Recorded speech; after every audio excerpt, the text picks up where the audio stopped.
नमस्कार बंधुरा आमी आज बानाबो मिल्क शेक। एर जोन्नो लागছে একটি কলা, 3 রকমের ড্রাই ফ্রুটস, ওটস, দুধ, কিছুটা পরিমাণ মধু। প্রথমে আমি এগুলো সব একসাথে মিক্সিতে গ্রাইন্ড করে নেব।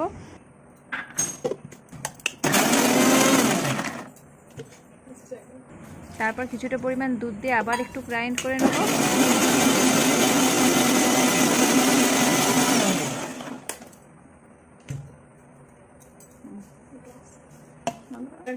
তারপর 2 চামচ মিষ্টির জন্য মধু দেব। মধু দিয়ে আবার একটু গ্রাইন্ড করে নেব।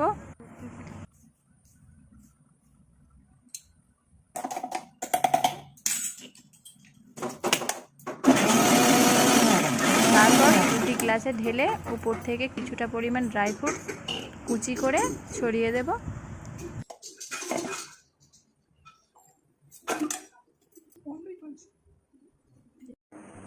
ফ্রিজে রেখে দেবো। আপনারা